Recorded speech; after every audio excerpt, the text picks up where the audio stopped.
to finish in time. The first presenter is Dr. Hemlata Gudiseva. She is going to present on the secret of lost limbar dermoid. Good evening, everyone. Myself, Dr. Hemlata Gudiseva. So this is my video.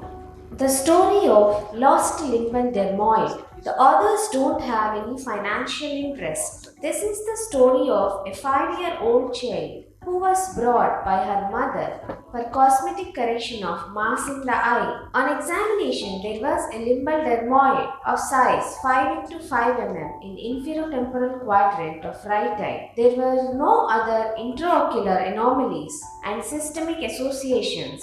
Anterior segment optical coherence tomography showed only involvement of 1/3 of anterior stroma. A combined approach of simple excision with conjunctival autograft with corneal tattooing was planned under general anesthesia. Limbar dermoids are congenital benign tumors consisting of tissues of ectodermal and mesodermal origin, most commonly located in inferior temporal quadrant. They have a raised, whitish, finely vascularized, bulbous appearance. The slow-growing lesions can be associated with a decreased visual acuity due to astigmatism, obscuration of visual axis, and presence of coexisting amblyopia. Indications for surgical excision include astigmatism, involvement of visual axis, poor cosmesis, discomfort due to cilia, or disturbance to the ocular surface tear film. There is no clear evidence of what is the most appropriate surgical procedure and when it should be carried out. Patients request for removal due to psychosocial and cosmetic concerns. Various surgical approaches include simple excision or shaving of lesions, superficial keratectomy, lamellar or penetrating keratoplasty, covering the conjunctival defect with multi-layered AMG and use of mitomycin C. Major risk of excision of limbar dermoids include intraoperative perforation, postoperative epithelial defect, postoperative scar, peripheral vascularization of cornea, suture-induced astigmatism due to lamellar keratoplasty, simple excision or shaving of lesion or superficial keratectomy and lamellar keratoplasty has ended in poor cosmesis due to scar at the site of excised dermoid. Differential diagnoses include ectopic lacrimal gland, lymphoma, dermolipoma, epibulbar dermoid, episcleral osteoma, juvenile xanthogranuloma. So here we are describing a novel technique for cosmetic correction of limbar dermoids. This technique includes simple excision with conjunctival autograft with corneal tattooing using a tattoo gun. The conjunctiva is cut around the limbar dermoid and the tissue is slowly dissected in a lamellar plane with the help of scissors, followed by a crescent knife. The remnants of dermoid tissue were peeled and removed. The bed is cleaned completely to give a smooth surface. Small bleeding points are cauterized. Superior conjunctiva is ballooned using a balanced salt solution and conjunctiva is dissected from underlying tenons and conjunctival autograft taken. Fibrin glue applied over the conjunctival defect and autograft placed over it and spread uniformly. The corneal part is then smoothened with the help of a diamond burr. A small amount of tattoo pigment is applied over the excised part of cornea. The tattoo gun has a predefined needle which penetrates the anterior stroma uniformly. The tattoo gun is rotated in small circles over the area where the dye is applied. This process is repeated 4 to 5 times until the entire dermoid dissected area is completely filled with dye. Excess dye is washed with balanced salt solution. The surface is rubbed smoothly to remove the dye stuck on the surface. A bandage contact lens is applied for better healing of epithelium over the surface of dye. The excised mass was sent for histopathological examination and the diagnosis was confirmed. Patient became symptomatically free at 1 week and BCL was removed after 1 week. She was kept on topical antibiotics and tapering doses of topical steroids for 1 month. At 3-month follow-up, the dye was intact and cosmetic appearance maintained with no other complications. At 3 months, there is reduction in astigmatism with improvement in uncorrected visual acuity from CF 3 meters to 624 and best corrected visual acuity to 618.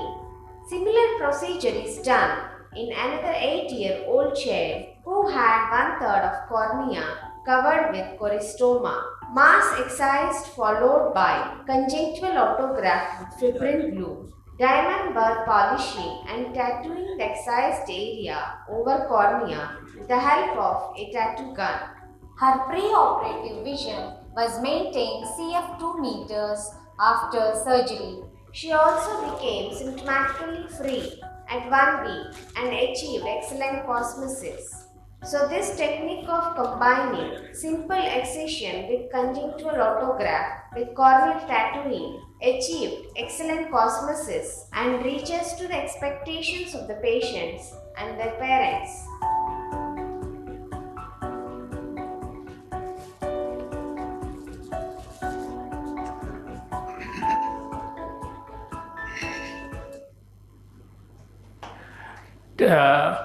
Just for my query, I want to know the dye that you have done tattooing. The color apparently was not matching with the iris, but if you take a close-up photograph, what do you think about it? Is the cosmesis really good from that point of view? Yeah, from distance, no one can recognize that the dye was done.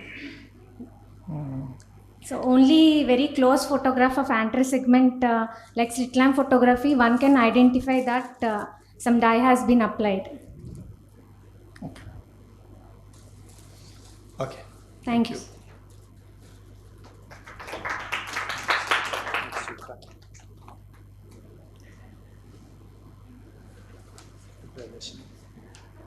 Dr. Priyadarshini, present? Yeah.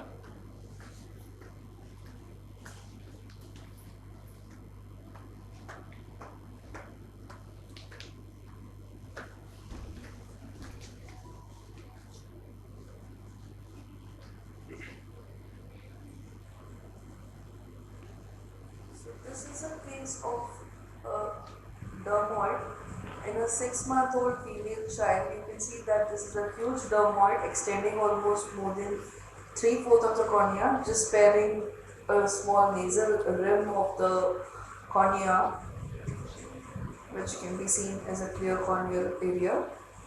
So we went ahead planning a lamellar keratoplasty after dermoid excision in this case. Initially on UBM, we could not make out very clearly the intactness of the posterior cornea, the endothelial Descemet's complex or the posterior stroma. It appeared that the temporal part of the cornea was also completely involved in the dermoid, and the ASOCT just showed shadowing preoperatively. However, we hope that there would still be a rim of cornea that might be left behind to go ahead with a lamellar procedure with a backup of an optical grade tissue in case of a thickness procedure is required. So we began with blunt dissection of the cornea. We can see that we are staying in the superficial parts here with the crescent. And after some superficial dissection, we went ahead with doing an microscope integrated optical coherence tomography, which showed us that the nasal part of the cornea here was still intact, and we could use the nasal rim as a support to suture the lamellar graft. And even in the temporal part, it was seen that the Descemet's endothelial complex was still intact, though the angle structures were quite distorted. So we went ahead with completing the superficial dissection using a blood dissection method with scissors and crescent. We need to stay in the same plane to avoid any chance of perforation. This is a kind of a layer by layer dissection also. So initially we debulk the dermoid and then go ahead with a deeper dissection, finding the right plane between the dermoid and the corneal interface.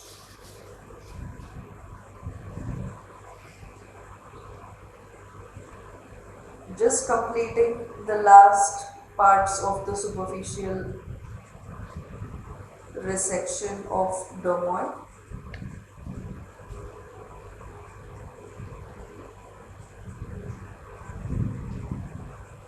Since it is a small child, it is also mandatory to avoid full thickness procedures in such a young age and salvage the cornea as much as possible. So we have found a deeper plane of interface between the dermoid and the cornea, and we are just following the plane and continuing our dissection into the deeper plane.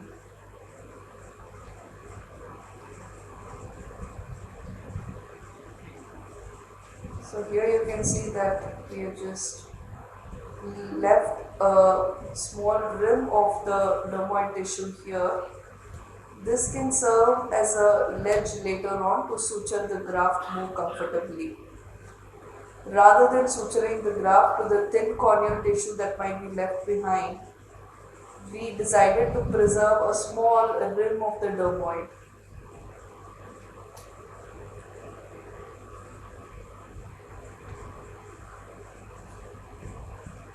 Here we measured the defect and we found that we needed a asymmetrical graft which is oval in size of one dimension around 10 mm and the other perpendicular dimension around 6 mm. Here we are making the ledge with a crescent around in the surrounding ledge of the dermoid and cornea that we have left behind.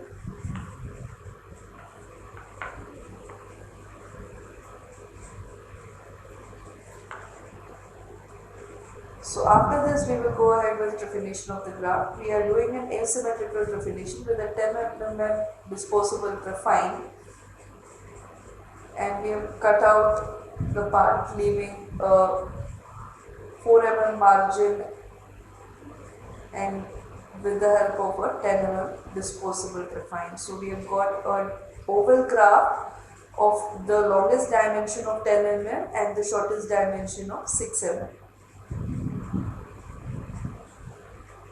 Now we are going ahead with suturing the cornea using 10-0 nylon interrupted sutures.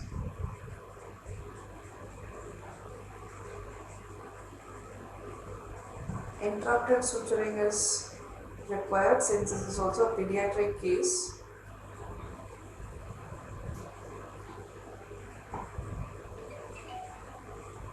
It is better to stay as superficial in the scleral part as possible.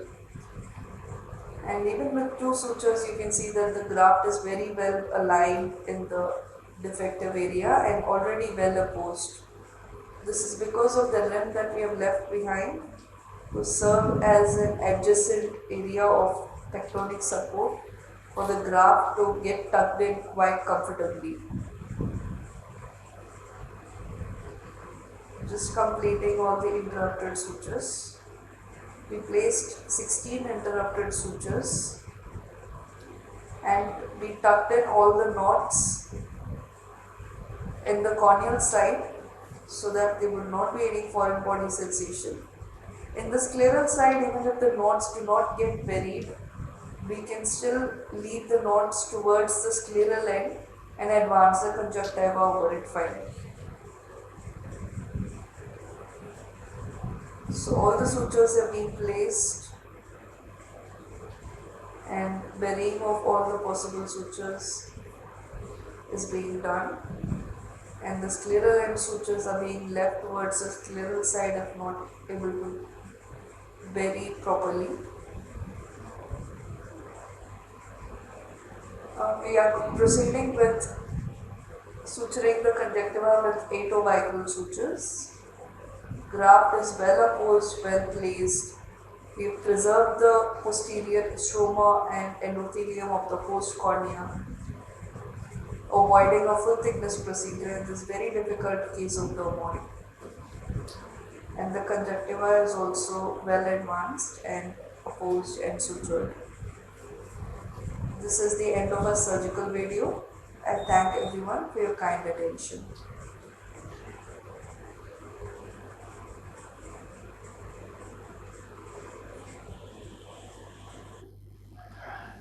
You have not told us the final outcome, the final vision and the astigmatism. So this was a 6-month-old child, so we weren't focusing on the vision as of now. We just wanted to clear the area so that later on we can proceed with a full thickness procedure if required, because penetrating keratoplasties usually fail in young children if performed early.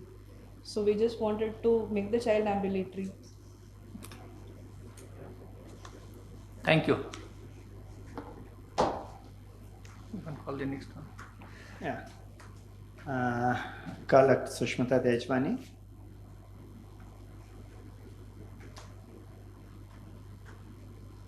And presenting author is Dr. Janani Rajendran. Is she there?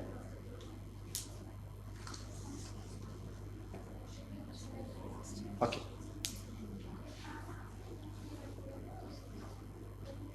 Then next we have Dr. Hridaya Mohan.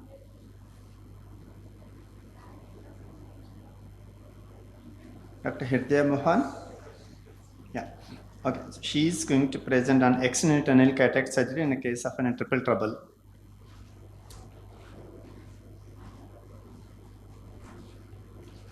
Good afternoon, I'm Dr. Hridaya Mohan. I'll be presenting extended tunnel cataract surgery in cases of triple trouble.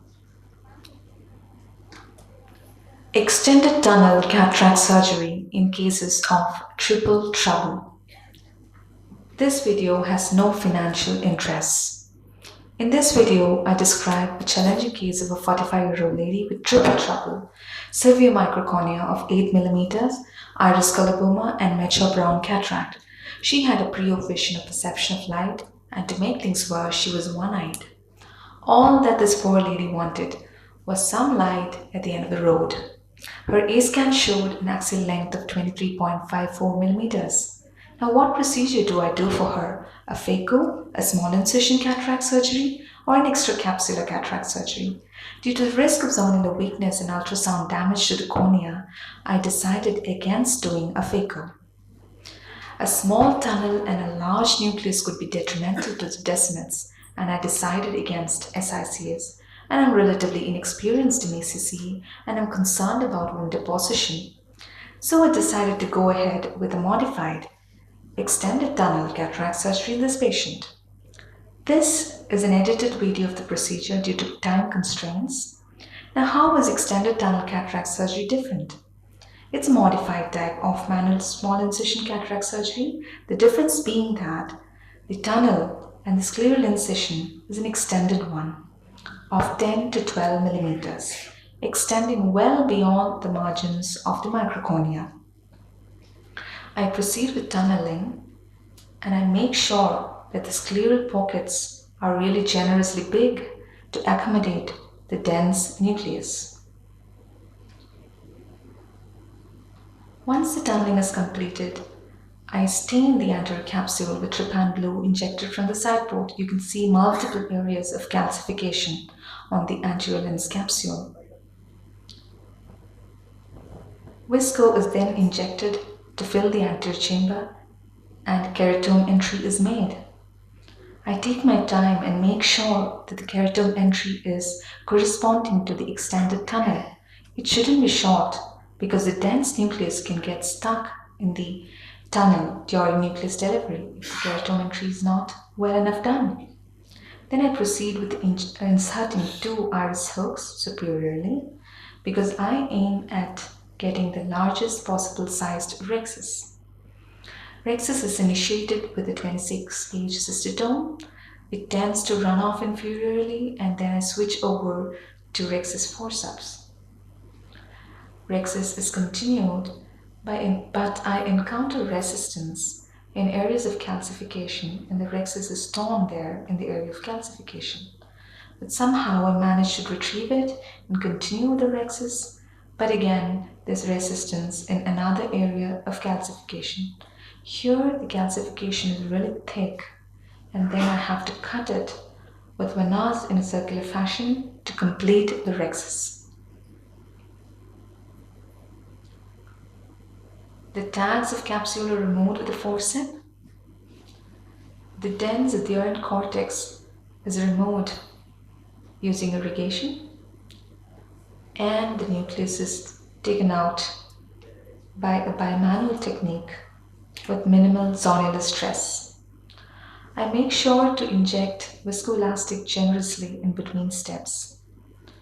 Once the nucleus is delivered into the anterior chamber, the iris hooks are removed. Retaining the iris hooks during nucleus delivery can cause damage to Descemet's membranes. Visco is injected again, and the nucleus is taken out with irrigating vectors effortlessly and atraumatically through the extended tunnel. Cortex wash is done, and you can see that there is no iris prolapse until this moment, unlike in an ACCE.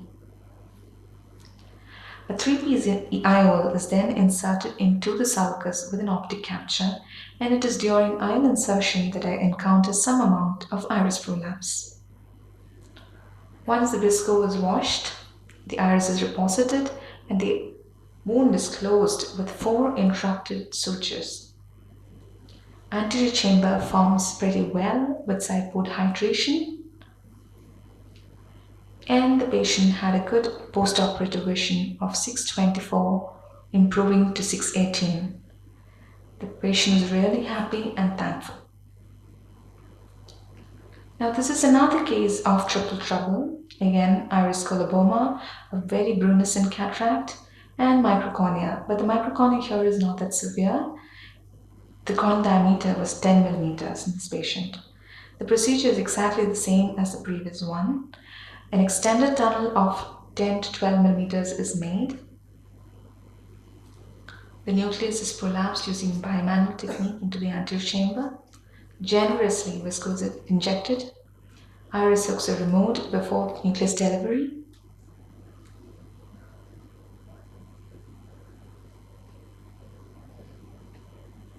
And after giving a coat of viscoelastic, the nucleus is delivered using an irrigating wire vectors effortlessly and atraumatically through the extended tunnel.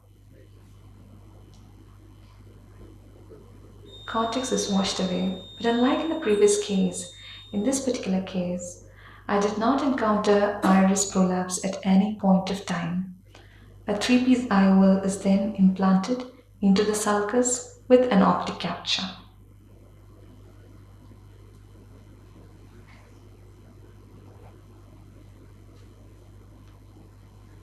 Visco wash is done, and unlike in the previous case, there was no need to suture this particular patient.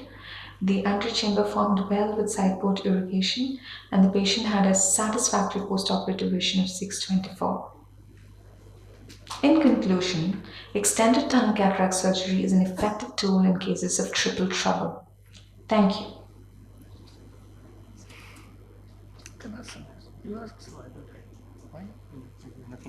The first surgery you put in a suture, and the second you didn't put in a suture, but for an extended, when you make a 12 millimeter of an incision, it's always better to put in a suture, because not even when you say it as an iris prolapse, but there could be an incarceration of an iris in the wound, because it's 12 millimeters and too big of an incision.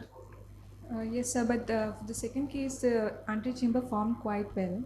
But maybe, yes, it is safer to put. No, I'm saying at the time of surgery, you might feel it, but even because it's an extended tunnel, Even a slight, a little rub on the eye and can have an iris incrustation in the Yes, sir. wound.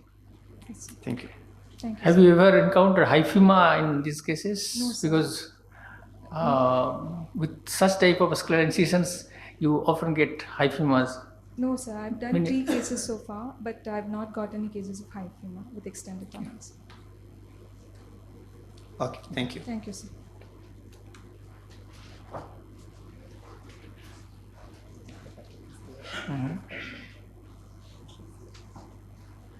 Next.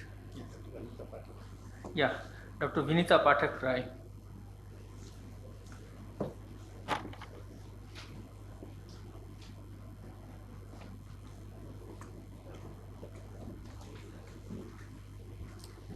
A very good afternoon to all of you. I'm going to present on phacoendocycloplasty, resolution of acute on chronic primary angle closure glaucoma.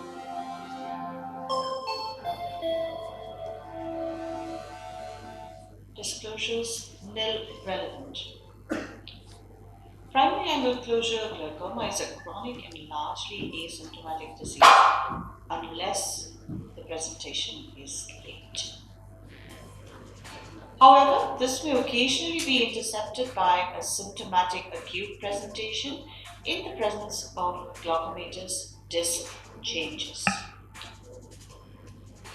Patients complain of pain and present with shallow AC and very high intraocular pressure, and there may be variable degree of ciliary congestion, corneal edema, glaucom flacken, and sphincter ischemia. All eyes in this series underwent laser peripheral iridotomy first. When this failed to resolve the issue, then the surgical route was taken. Mannitol injection was administered preoperatively wherever indicated. After phacosurgery and IOL placement in the bag, a 20-gauge endoscope was introduced into the AC to visualize the angle. Here in this case, it appeared to be almost completely closed even after phaco. Following this, the endoscope was introduced into the sulcus and the ciliary processes were visualized.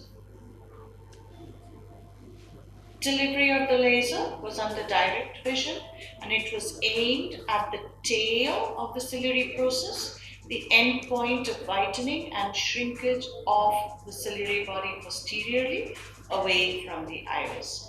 Approximately 28 to 32 processes were treated, covering 180 to 210 degrees. Laser energy was determined by shrinkage of the ciliary process and varied between 250 to 500 milliwatts, duration being constant at 2 seconds. FOBS was strictly avoided, and when encountered, it warranted a reduction in the FOB. At the end of the procedure, the endoscope is reintroduced into the AC, and in this case, the angle seems to have opened up, albeit with heavy pigmentation. Viscoelastic is then washed thoroughly. In another example, angle is closed post-phaco and only a clump of pigment is visible anterior to Schwab's line, but it opens up after endocycloplasty. This is a case where intraoperative gonioscopy was done. Angle was closed prior to cataract surgery and after it. However, post-endocycloplasty, it opened up inferiorly, barring 1 clock hour of peripheral anterior synechiae. In this series, 6 eyes of 5 patients were included. All were females, mean age 52, mean axial length 22.5, mean AC depth 2.3, mean lens thickness 5.0. Mean PFI was 31.2%. Mean peripheral anterior synechial gonioscopy was 3.4 quads. All preoperative baseline parameters of visual acuity, intraocular pressure, anti-glaucoma medication were vastly improved post-operatively, and none of the eyes had any serious sight-threatening complications. To conclude, in this series, phacoendocycloplasty led to satisfactory resolution of acute on chronic primary angle closure glaucoma.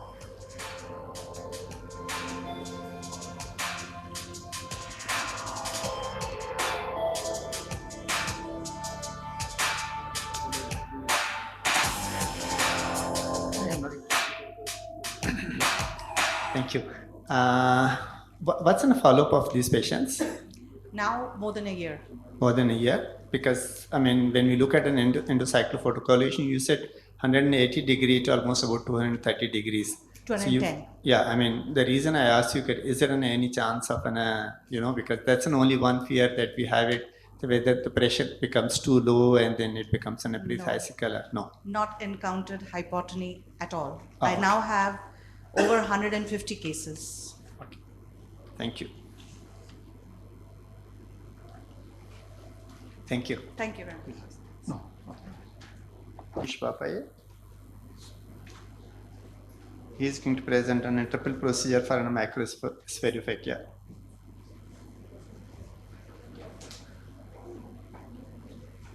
Microspherophakia is a rare autosomal recessive condition characterized by small diameter and increased thickness of crystalline lens. It is associated with high myopia and glaucoma. Frequently, it is associated with syndromes like Weil-Marchesani's, Marfan's and homocystinuria, etc. We present a case of 34-year-old male patient who presented with high myopia and poor vision since childhood. He had very high myopia and poor best corrected visual acuity. Clinical examination showed microspherophakia with dense nuclear sclerosis. Intraoperatively, partial thickness scleral flaps were made in horizontal meridia after limited conjunctival opening and marking with Agarwal marker.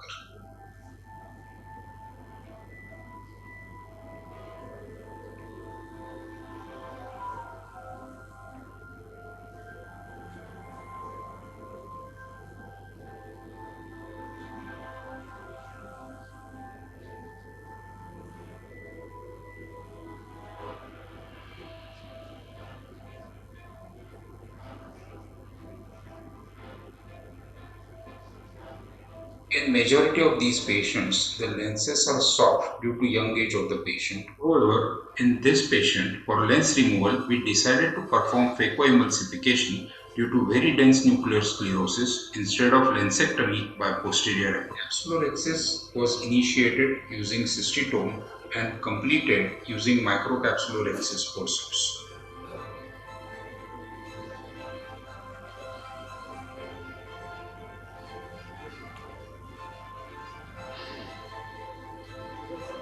Superior incision was taken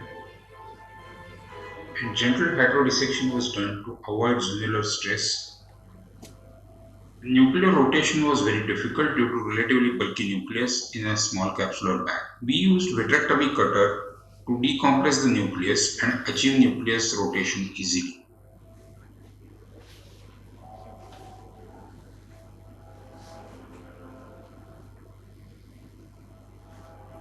Vertical chop technique was used to divide the nucleus into smaller pieces. How dense the nuclear sclerosis is can be judged from the difficulty in cracking the nucleus.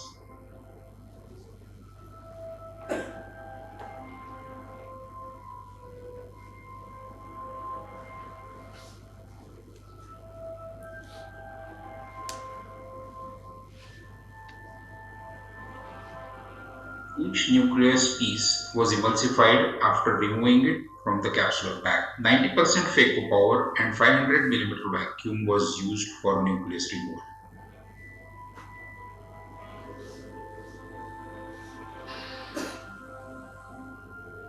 Particle cleanup was done using bimanual cannuling. Capsular bag was left intact till this point of time.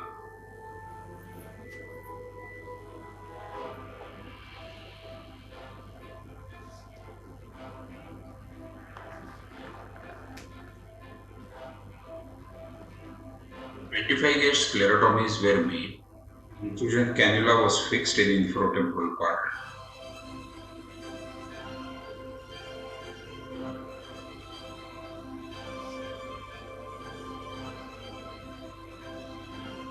The capsular bag was removed using vitrectomy cutter.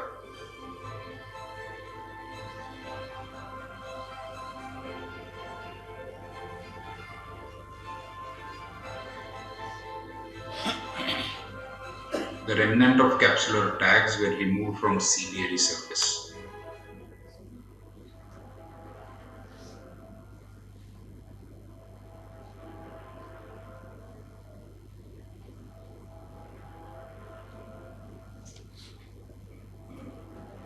Complete pars plana vitrectomy, including PVD induction and base excision, was done.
Sclerotomies and scleral tunnels were made under the partial thickness scleral flaps already created.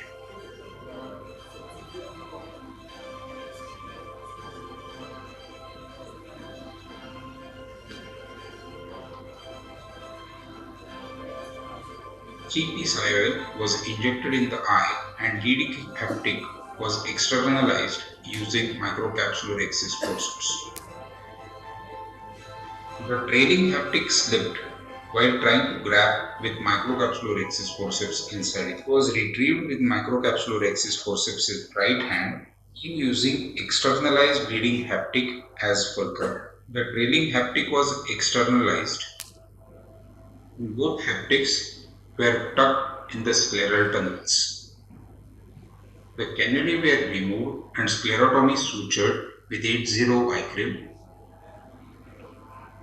The scleral flaps and conjunctiva was closed using fibrin glue.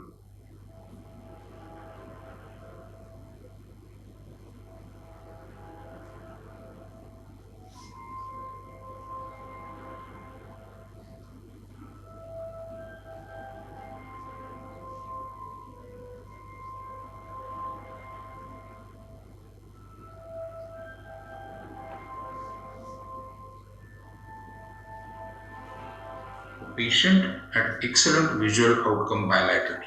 Right eye IOL was well centered, while the IOL in the left eye, though slightly decentered, did not cause any visual symptoms in normal sized pupil. In conclusion, debulking the cortical material helps in achieving nuclear rotation. In these cases, should phacoemulsification be necessary, the IOL has to be iris supported or scleral fixated.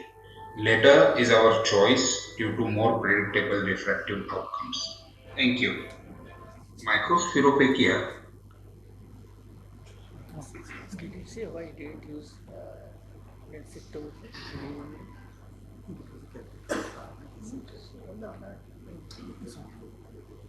You have to ask him. No. Yeah, thank you.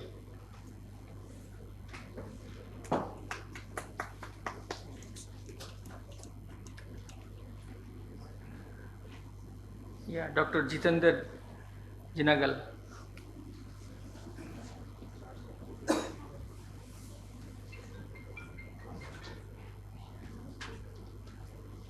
Good afternoon. My video is about a patient of Steven-Johnson syndrome. She has suffered Stevens-Johnson syndrome 10 years back. Now she has presented with chronic ocular surface complications because of Stevens-Johnson syndrome.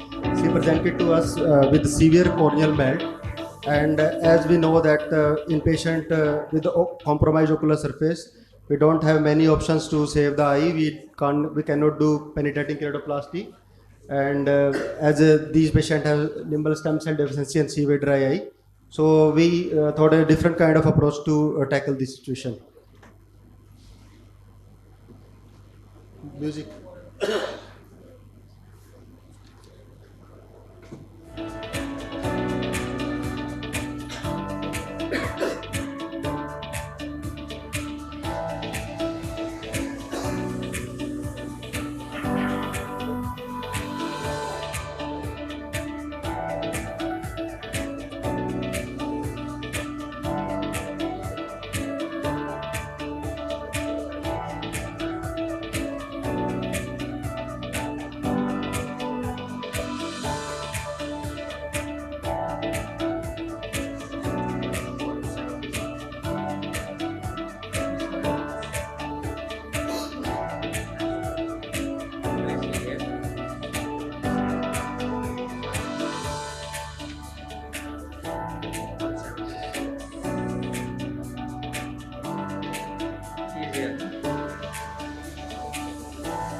As there was area of severe melt in the nasal side of the cornea, so we thought of applying a pedicle graft so that the corneal melt process stop and the healing becomes faster.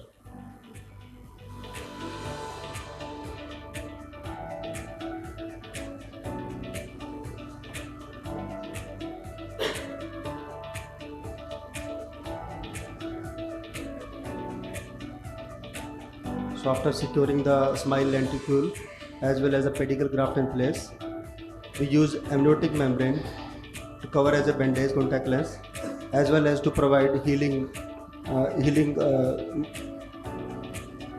factors to promote the early healing of this melting cornea.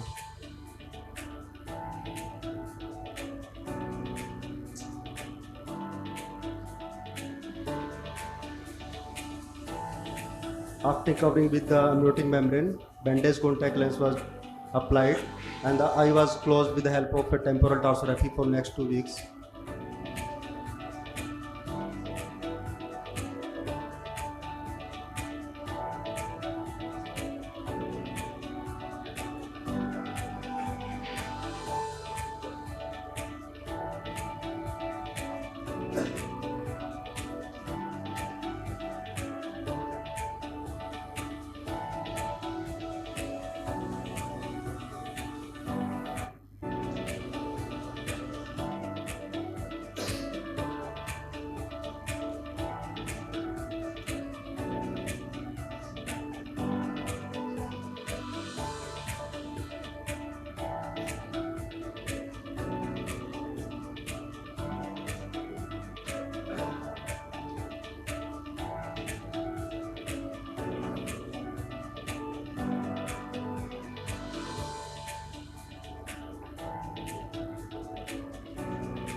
So the 2 weeks post-op, we can see smile lenticle in place. The area of weakness is buttressed.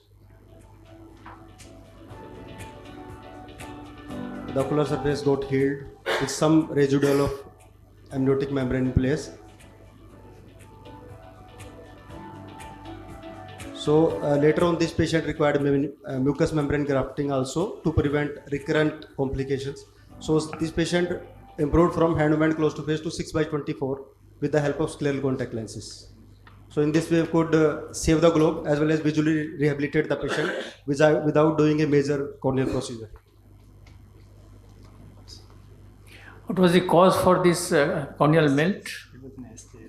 Because of Stevens-Johnson syndrome, these patients develop chronic lid-related changes over the time, and there is a dystichiasis, lid margin keratinizations, which causes lid hyperkeratopathy. Every time the lid moves over the cornea, which leads to microabrasions in the cornea, ultimately develop into corneal melt and corneal ulcer, which may lead to loss of eye if not treated.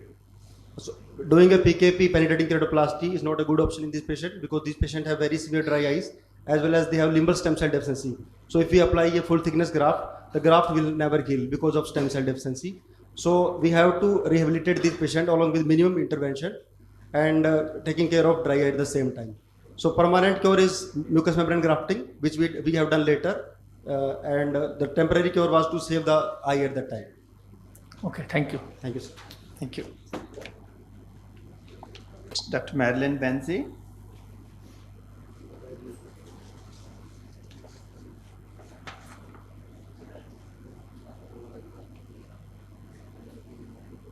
And Dr. Chinmay Pabulu.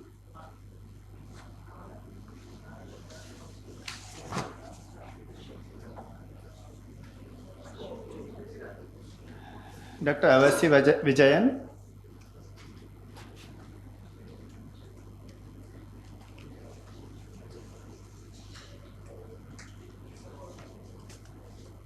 Dr. Aswati Vijayan. This is a case of 48-year-old female presented to our department with complaints of defective vision left eye since childhood. On examination, inferior iris coloboma choroid involving disc and macula with NS4 grade cataract removed. She was planned for phaco, CTR and SFT under local anesthesia and guarded visual prognosis.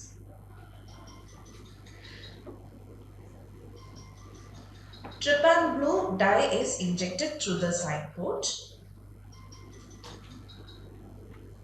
After injecting viscoelastics, a flap is raised and a continuous curvilinear capsulorhexis of about 4 to 5 mm is made using a bent Cestito 26 gauge needle. While reaching the final quadrant, it is pulled towards the center to get a circular rhexis.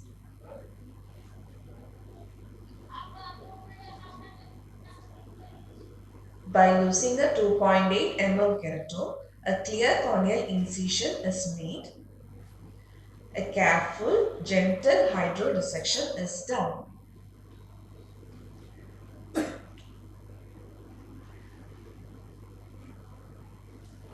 Stabilizing the globe with the dialer through the side port, phacoemulsification is done using stop and chop technique. In phaco 1 mode, trenching is started using adequate power. Once the adequate depth is reached, using 2 instruments, the nuclear plate is separated.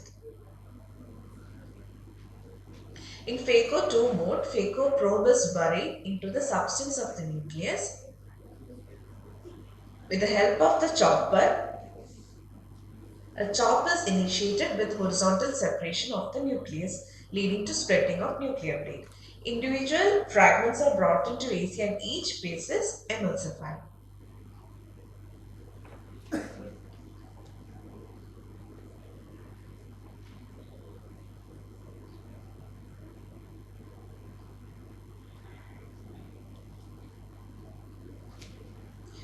Using bimanual irrigation and aspiration, cortical matter are stripped towards the center and gently aspirated. Since it was a colobamatous case, a zonular dialysis was noted in the inferior quadrant, so a capsular tension ring introduced.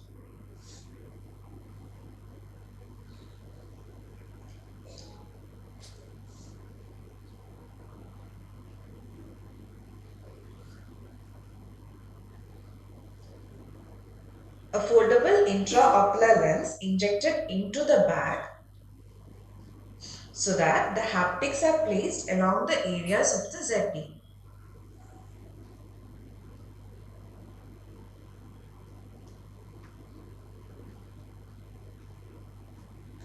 The next step in this case is to correct the coloboma of iris.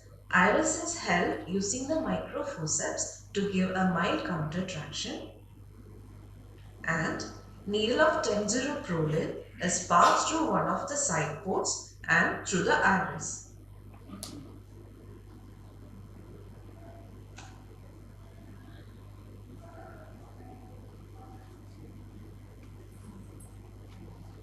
Then a 26 gauge needle is passed through the other side port and iris.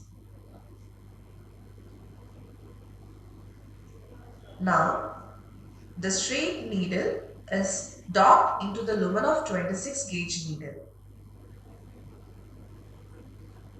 Using railroad technique, needle is brought out.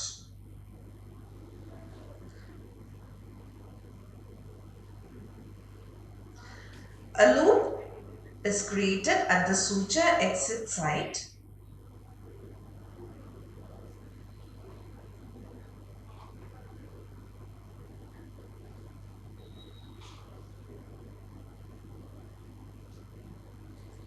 And 4 throws of sutures are made through this loop.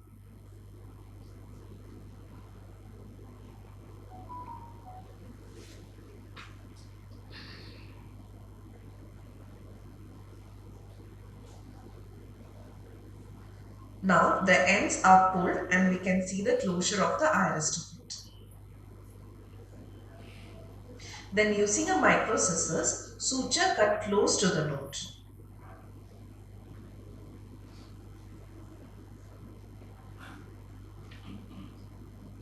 Now AC is washed.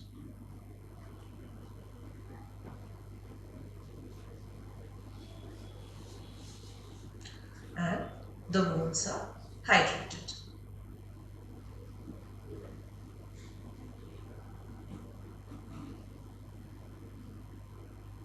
So the take-home points are: cataract surgery in eyes with tibial coloboma is challenging and has high complication rates, so slow and careful phacoemulsification to be done.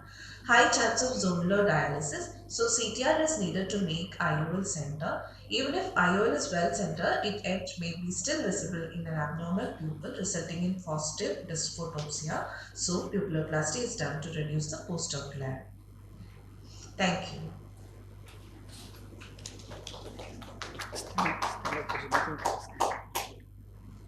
Yeah, ठीक है, thank you.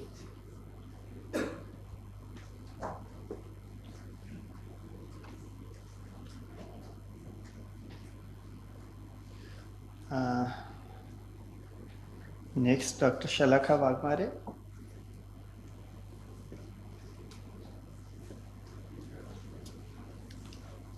Shalakha, you are the presenting author. Okay.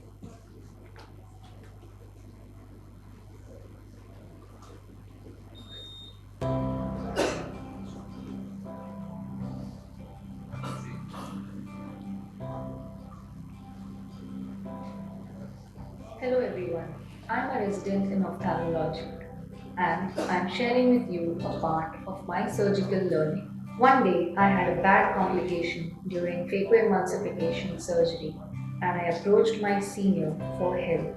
I described him my case where I noted gross phacodonosis during surgery and ended up in a grievous complication of nucleus drop. So my senior asked me a set of questions to retrospectively analyze the case. We went through the history again to rule out zonular weakness due to conditions such as pseudoexfoliation, brown cataract, history of trauma, systemic conditions like Marfan syndrome, homocystinuria, etc. Then we reanalyzed our preoperative workup for signs of zonular weakness such as phacodonesis, iridodonesis, variable anterior chamber depth, subluxation of lens, and vitreous prolapse. But we found no such signs.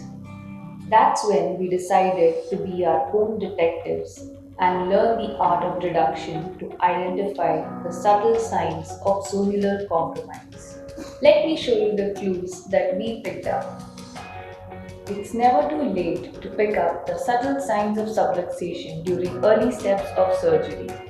Here we see that there is visibility of lens equator in the eccentric gaze, which denotes zonular weakness in that area.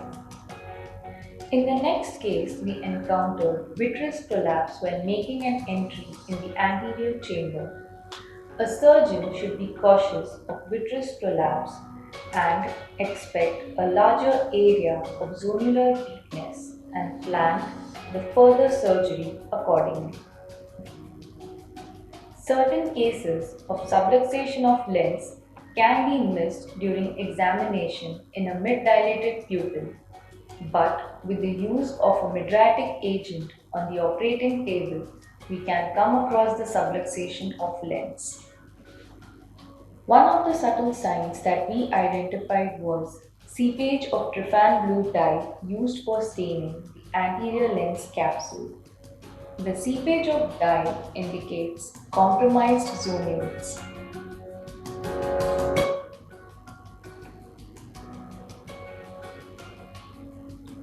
Next, while making a capsulorhexis with a sharp scissytome, we have come across dimpling of the anterior lens capsule, which implies 360 degree of zonular weakness. In the presence of zonular weakness, we have also encountered difficulty in initiation of rhexis and raising the flap of anterior lens capsule. In such situations, a rhexis forceps can be used to complete the capsulorhexis.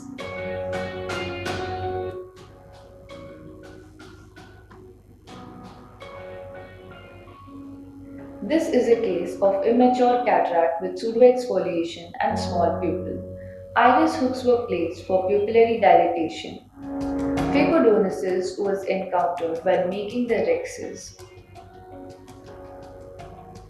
The rhexis was then completed with rhexis forceps.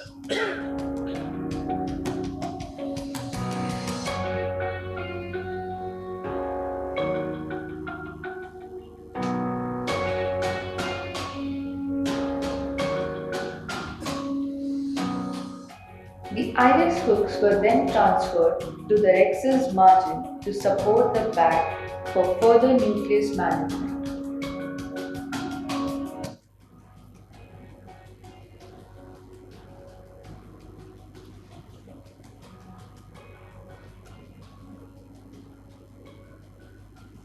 In the next case, during the initial phase of phacoemulsification, we see that there is fluctuation of anterior chamber with visibility of lens equator. This indicates subluxation of lens. Such cases can further be efficiently managed by conversion to manual small incision cataract surgery.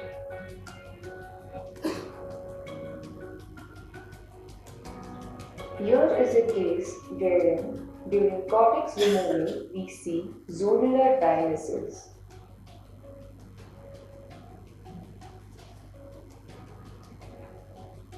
In such situations, the cortex should be removed using tangential force.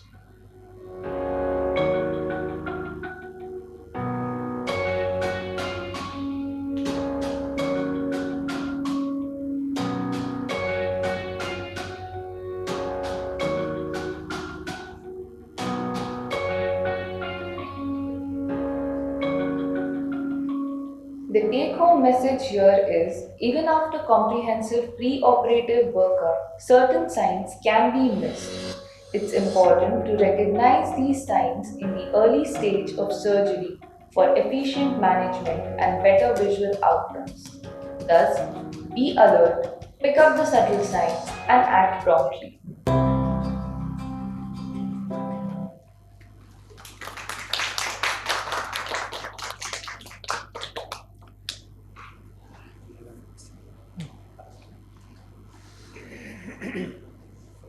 Uh, good learning video.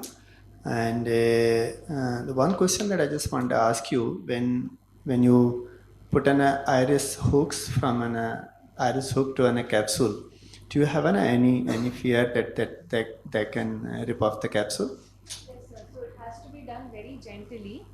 Uh, there are chances that it might tear the anterior rexus border. So very gently we can place it, and they provide good anterior posterior support while doing phacoemulsification. Okay, thank you.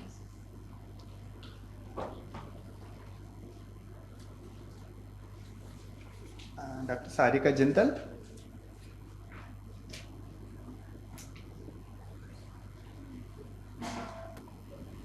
Good afternoon, everyone.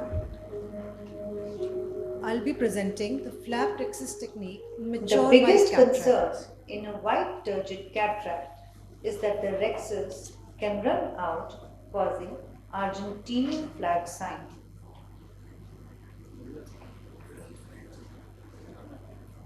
Techniques have been developed to reduce the chances of Argentinian flag sign.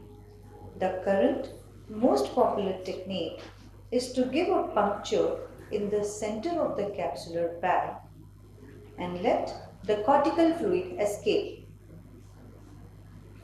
This causes a little decompression of the capsular bag, and then a small 3 mm rexus can be made. Once this rexus is complete, the battle is almost won.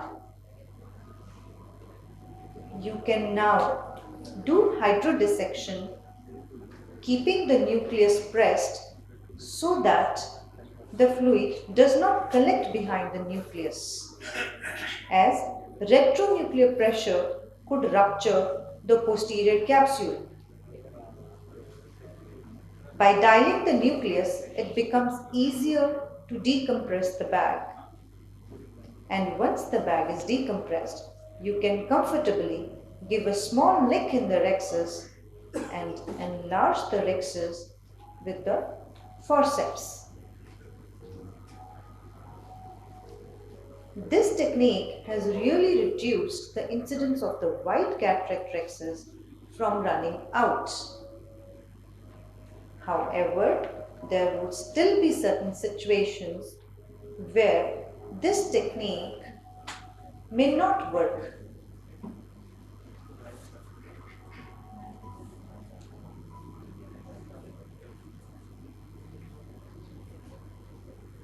Like in this situation, the moment we made the puncture, we had the Argentinian flag sign. So then it was postulated that in a white turgid cataract, the maximum pressure on the capsule is in the center of cataract. So if you enter the capsule from the mid-periphery with the needle bevel up and then aspirate a little bit of cortex to decompress the bag, then it is safer to make a small rexus. However, the risk of keeping the bevel up was that the tip of the needle could touch the anterior capsule during suction and cause the puncture.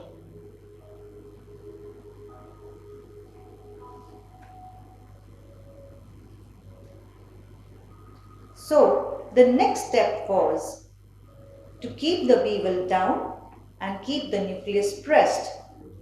Do a little suction and decompress the bag, and then do what is called the flap rexus technique. In this technique, instead of cutting one edge of the capsule, we lift two edges of the capsule in the form of a flap. The advantage of the flap is that you have control over both the edges of the capsular flap, and the rexes do not tend to run out. And once you cross the mid-center about a millimeter, you take the control of the outer edge of the rexes and turn it around to complete a small rexus. The next consideration was for how long to decompress the bag. It is important to know that decompression should be very short, because if you keep decompressing the bag as you are seeing it now, then the liquid cortex, which acts as a buffer between the needle and the anterior capsule, reduces, and there is a risk that the needle may hit the anterior capsule and cause a tear, which has happened in this case. However, since the capsular bag had been decompressed, it was not much of a concern, as you could still do a safe microrexus encircling the capsular tear.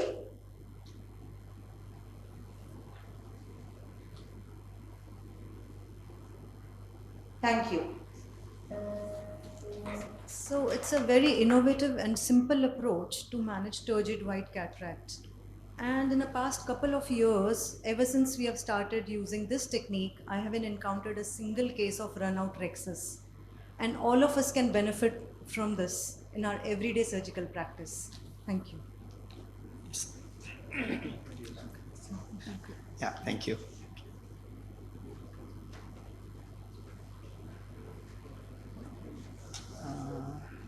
Next, we have Dr. Saurabh Patwardhan retrieving the extending capsular axis.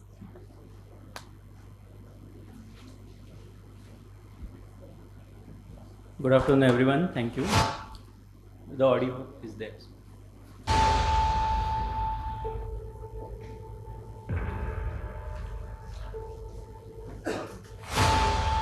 I am Dr. Saurabh Patwardhan, and in this video we'll be speaking about retrieving the extending capsular axis, the rules of the game, particularly when the capsular axis has gone already into the zonules. It's a tough situation to be in, and we have to salvage this capsular axis. If you cross paths with zonules, you are in trouble. So how to avoid that? Let's see, and let's understand the rules of the game.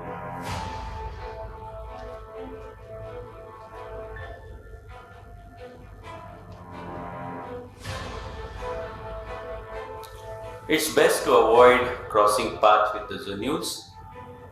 Whenever the capsular axis goes beyond central 6.5 mm, it is likely to cross into zonular area. And once the tear is in the zonular area, there is a high chance of extension beyond the lens edge. So how to bring the capsular axis back? Let's understand the rules of the game. When capsular axis tear has gone into zonules, it is being pulled outward by the zonules. And considering the physics involved in this situation, we have to pull the tear inside exactly opposite to the vector of the zonular traction. When you pull it exactly opposite, then only it will come inside. But the first common mistake done is pulling it tangentially, which is more intuitive when we are doing capsular axis. But then the resultant vector is still outward, and that's why we find the capsular axis tear still going outward when you are pulling this capsular axis tear tangentially and not centripetally. So understanding the play between these forces is very important to bring the capsular axis back inside. Second common mistake which is done is to inject excessive OVD, resulting in overinflation of the anterior chamber. Just watch this case where the surgeon overinflates the anterior chamber using 2% HPMC, and what you find is that the zonules start pulling this capsular axis tear even more outward, because of overinflation. It can be explained in this animation where overinflation of the anterior chamber will push the lens iris diaphragm backward, causing more zonular stretch and pulling of the capsular axis outward. So overinflation of AC is as problematic as shallowing of AC. Try to keep the AC optimally filled rather than causing overinflation. Now the solution is quick pull. Dr. Brian Little maneuver works better when the tear has not still extended way into the zonules, while for these kind of situation, this quick pull technique works better. Now watch how it is done. Approach has to be exactly opposite to the area where the tear has gone outwards, and that is the swift and quick pull which is must. We'll see again how the quick pull is must. Quick pull will balance the zonular force in a much better way. As you can see here, if you try to pull this very gradually, again the tear still continues to go tangentially out, and with quick pull the tear comes inside. You can watch this closely. As the surgeon pulls it more swiftly, the tear comes inside.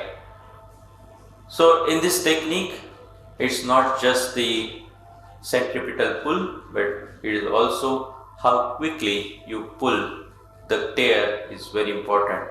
So again, to demonstrate how it has to be quick, here the surgeon is trying to gradually or slowly pull the extending tear inside, but is failing to do that. The reason is that the tractional pull of the zonule is still higher.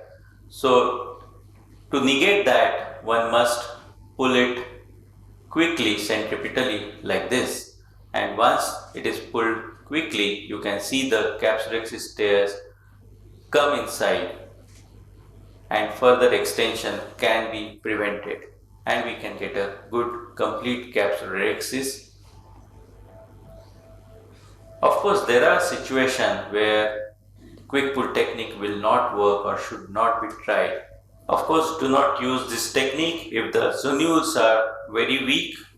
In this case, the capsular axis are extended because of shallowing of the anterior chamber. Now the surgeon is using heavy OVD to make sure that the anterior chamber is optimally filled and not overfilled. Now the surgeon is going to try quick pull, but watch here. If you imagine these two lines of the tear, they are meeting beyond the lens edge. So do not try quick pull in this maneuver. In case of doubt, you can also retract the iris to visualize the edge of the capsular axis tear. If it has already reached the lens edge, avoid, because attempting quick pull in such case can result in extension to the posterior capsule or zonular dialysis. So the rules of the game are, first one is not to overinflate the anterior chamber, rather keep it optimally filled. If required, use heavy dispersive or cohesive OVD.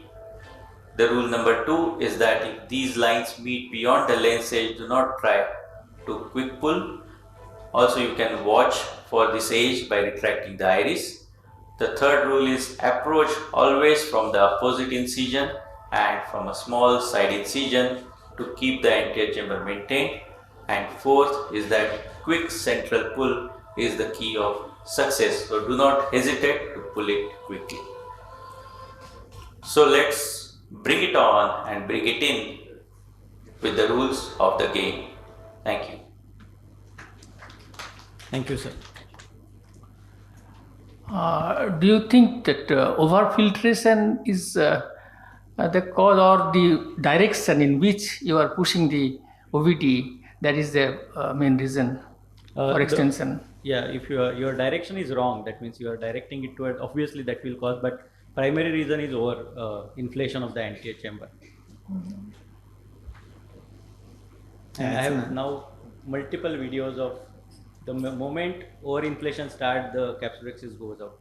Particularly even in intumescent cataracts, you will find that when the axis is going out, actually it is the moment when you start injecting OVD much more, that's the moment when the capsular axis actually runs out. And this jerky movement that has been described, two jerks, have you had ever have any jugular dialysis? Yeah, so that's why the rules of the game. Okay, so I have used this technique in maybe hundred cases because we have a training center and we commonly get into this situation. Almost 99% we can get it in. The only situation where I showed when these two lines don't meet before the lens edge, that is the point where you should not attempt pulling this back. So that's the contraindication for doing quick pull. So it's like a toilet paper maneuver. Basically, if you try to pull out quickly, the entire roll will come out. But if you jerkily, give a jerk, it will cut and come out. And most common problem is the hesitation to pull the axis quickly. Thank you. Okay, thank you. Thank you. Dr. Satish said.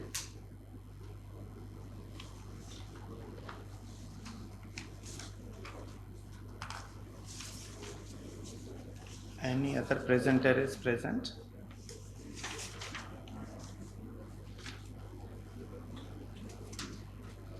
Dr. Janani Rajendran?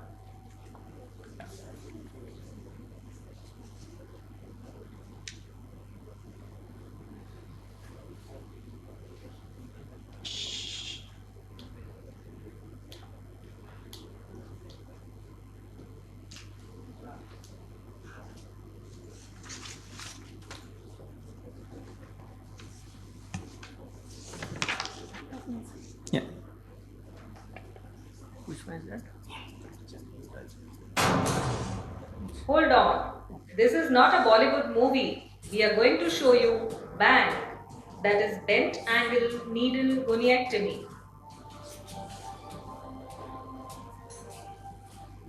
The goal of therapy for glaucoma is to reduce intraocular pressure, and trabeculectomy has been the mainstay of surgical management for many decades. Creating a trabecular bypass for the aqueous outflow does help in reducing intraocular pressure significantly. Trabeculectomy with mitomycin C, as demonstrated, has been the most popular glaucoma surgery all over the world. However, it has certain limitations due to post-operative complications like hypotony or reduced intraocular pressure due to overfiltration, hyphema or vitreous hemorrhage due to bleeding, choroidal detachment that may affect the vision if central fundus is involved,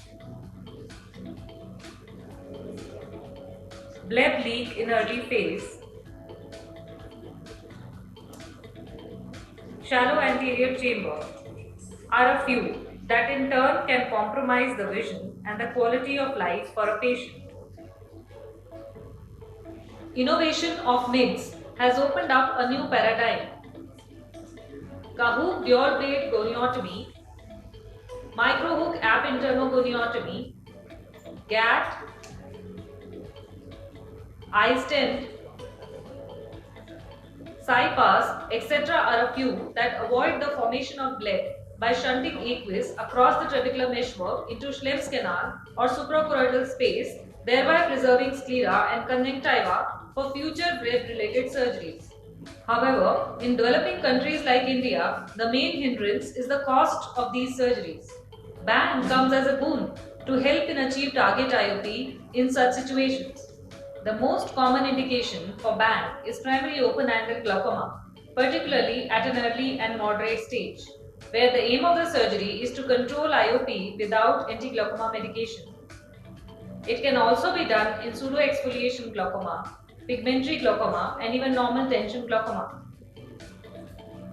Instruments required for surgery include Swan-Jacob lens, Helon GV viscoelastic, 24 or 25 gauge needle. The Swan-Jacob lens is an intraoperative direct gonio lens that allows to see the angle while operating. The concave surface rests on the cornea and the flat surface is towards the surgeon to see the angle. Now the needle is bent 75 to 80 degrees inwards at halfway through the bevel of the tip, such that it can well oppose the angle without any damage. We would be describing a case of primary open-angle glaucoma on anti-glaucoma medications and nuclear cataract. The intraocular pressure was controlled with two medications and patient had early superior arcuate defects in both the eyes. The case was planned for combined surgery, that is phacoemulsification and band. The phacoemulsification is done initially with the standard method. The central curvilinear capsulorhexis is performed, and then hydrodissection and hydrodelineation is done. The nucleus is rotated, and then phacoemulsification is performed in a standard fashion.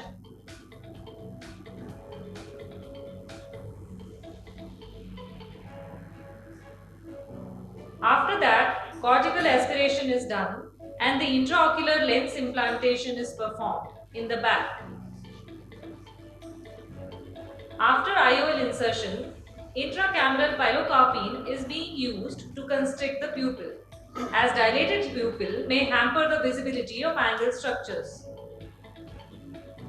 Then, anterior chamber is formed by Elon GV, and viscoelastic is used on the corneal surface to avoid drying of the cornea while arranging for the procedure. Before moving forward to the next step, alignment of the patient's head and microscope should be done. Surgeon should be sitting temporally and the patient's head is tilted 35 to 40 degrees away from the surgeon. Microscope is then tilted 35 to 40 degrees towards the surgeon so that the surgeon's eye, microscope and angle of the patient's eye is in one line for easy visibility. Elon GV is then applied over the cornea and Swan-Jacob lens is placed over the cornea in a way that the handle of the gonioscope is over the nasal side of the patient. In this position, the nasal angle structures are visualized clearly. Always refocus after looking at the angle structures for better visibility. The bent needle is then inserted into the anterior chamber through the main port and is advanced further till the angle. Once the trabecular meshwork is visualized clearly and the distal bent tip of the needle is pierced into the trabecular meshwork so that it enters the Schlemm's canal. Then we flip the needle in the opposite direction and repeat the excision in the same way 30 to 40 degrees in the opposite direction. This opens up almost 80 degrees of collector channels. We can see the strip of trabecular meshwork being removed using the capsulorhexis forceps. Now, the viscoelastic agent along with the hyphema is removed from the anterior chamber using irrigation and aspiration. The intraoperative reflux of blood into the anterior chamber as soon as viscoelastic is removed is common in this procedure, which occurs due to unroofing of Schlemm's canal and when the tamponade is gone as we remove the viscoelastic. Once the anterior chamber is formed, ports are hydrated and the eye is closed. On first post-operative day, the intraocular pressure was normal and routine post-operative medication along with pilocarpine was given. Pilocarpine is given post-operatively to prevent the apposition of the iris to the angle and to prevent fibrosis of the trabecular meshwork. On slit lamp examination, the anterior chamber was well formed and a small hyphema was noted. On first week post-operative visit, the intraocular pressure remained normal without any anti-glaucoma medication. Hyphema had resolved, and on gonioscopic examination, a cleft could be clearly visualized in the nasal angle.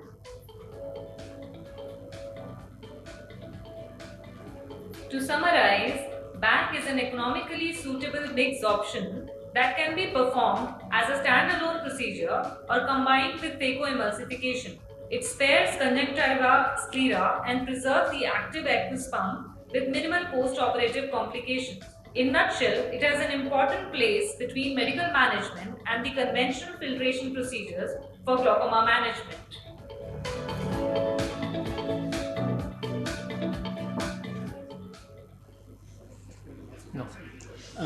The first question is, you said this has been done in a very early moderate glaucoma cases, right?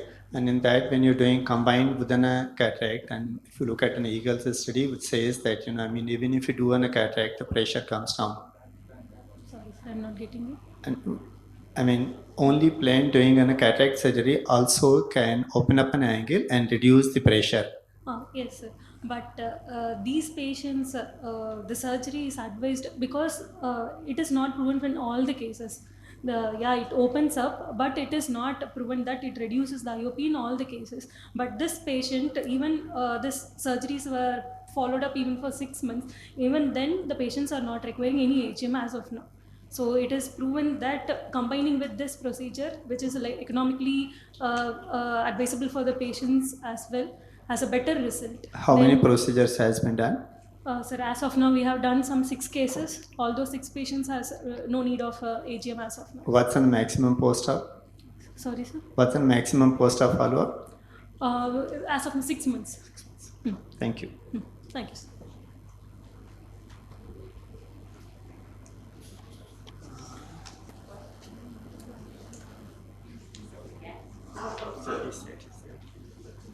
Last.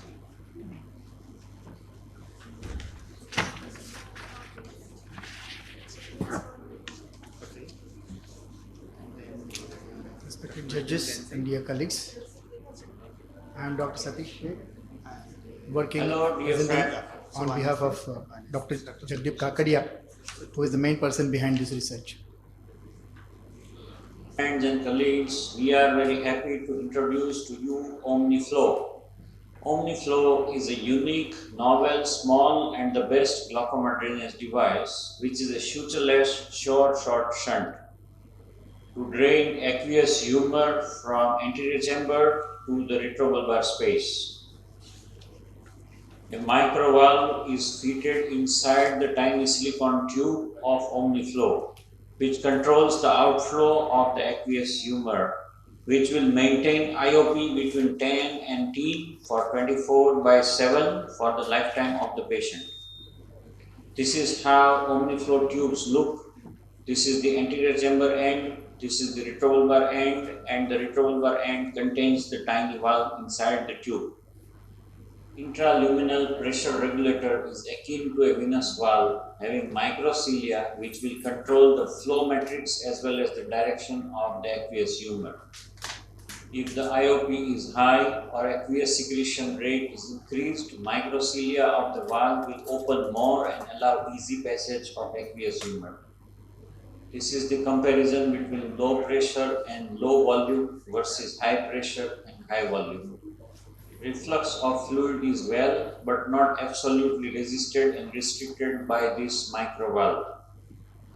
Intralumen valve is much smaller than a rice grain and is much smaller than the hematglaucoma valve. There are two models of OmniFlow, L50 for low glaucoma and H75 for high glaucoma. This is how OmniFlow looks in double sterile ETO pouch. Let us see few videos of OmniFlow. The tube is primed with 27 gauge cannula and primed with BSS. And as we can notice that the discharge of the aqueous humor is proportionate to the pressure which we create in the syringe. With low pressure, there will be no drops falling. With high pressure, there will be jet stream of aqueous coming out, and with medium pressure, only drops will be coming out. After putting L cut in the conjunctiva and after a little blunt dissection, insert a vectis to reach the retrobulbar space, which is very easy. We can insert almost 40 mm of vectis which goes into the retrobulbar space and creates a track. Gentle bipolar cautery is done. Now we make one scleral tunnel which is made by angled MPR 20 gauge, 7 mm away from the limbus at 45-degree angle.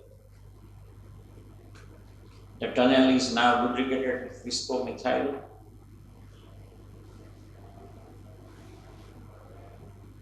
The beveled end of OmniFlow is now inserted in and passed through the scleral tunnel.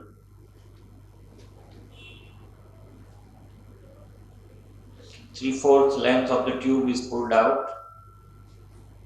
The valved end of the OmniFlow tube is inserted into the retrobulbar space. It goes quite easily as if a rock is falling into the well.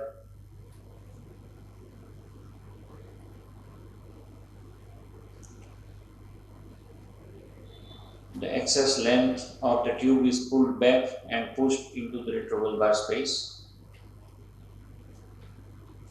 Now a second scleral tunnel is made, which is radial or perpendicular to the limbus, about 2 to 2.5 millimeters from behind the limbus,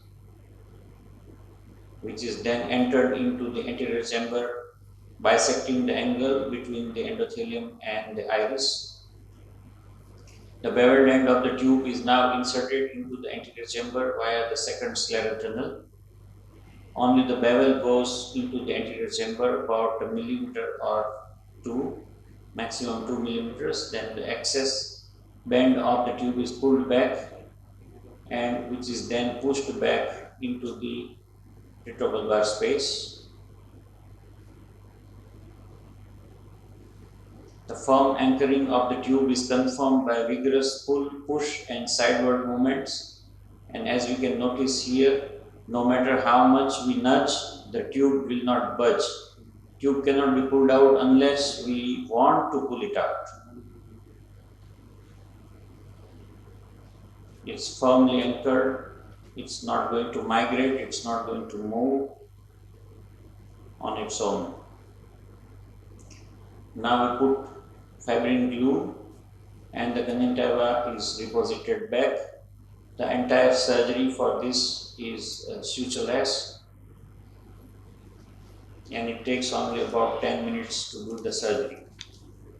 Except this special tube holding forceps, no additional surgical armamentarium or instruments is needed. Not only dedicated glaucoma surgeons, but any eye surgeon can easily perform Omniflow surgery. Omniflow surgery is cost effective, is quick to learn, and is as sure and as secured as phaco plus foldable IOL in the back. This is the CDCSO DCGI Indian FDA registration of Omniflow. Very soon, Omniflow is going to revolutionize the way we perform glaucoma surgery. Thank you very much for your kind attention. Thank you. Thank you, Dr. Satish. It's self-explanatory. Is it ever possible to hit the optic nerve with the retrobulbar part that you are pushing? No, sir, it's a free space. It's a free space. Sufficient space is there for this tube length to go inside the retrobulbar space. So the idea came up basically because when they do optic nerve fenestration for optic neuropathy cases, the fluid that trickles into the retrobulbar space gets easily absorbed, and that's why it doesn't cause any problem as such. And there has been no case of extrusion? No, sir, no extrusion has happened so far. Okay. So it is well secured at two places. One is in the anterior chamber, and another is the partial thickness tunnel that is made, which is in an angled fashion.